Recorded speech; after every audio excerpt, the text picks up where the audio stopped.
নমস্কার all beautiful and unique souls. আজ দেখে নেব যে তোমার যে মনের মানুষ রয়েছে তার মুখে এখন সবসময় তোমার নাম কেন।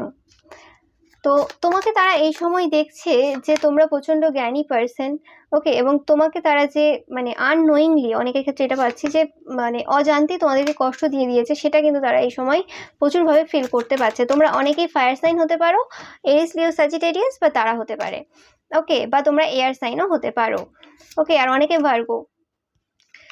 তো এই সময় তারা এই জিনিসটা খুব ভালোভাবে বুঝতে পেরেছে যে তোমরাই একমাত্র সেই পার্সন যাকে তারা বিয়ে করতে পারে, যার সাথে তারা সংসার করতে পারে। আর যারা অলরেডি বিবাহিত তারা কিন্তু বুঝতে পেরেছে যেখানেই চলে যাক, যার কাছেই চলে যাক, যতই নারী বা পুরুষ তারা দেখে নিক, তুমি তো তুমি, ওকে, তারা ভুল করেছে। তো তারা এখন তাদের সেই ভুল সংশোধন করতে চায় এবং তাই জন্য তারা ফাইট করতে চাই যে কোনো খারাপ সিচুয়েশনের সাথে। এবং তোমার নামে যদি কোনো কথা ওঠে, এখন তোমরা সেটা দেখছো আর দেখবেও, তারা কিন্তু প্রতিবাদ করবে, নো ম্যাটার সেটা তাদের মাও হতে পারে।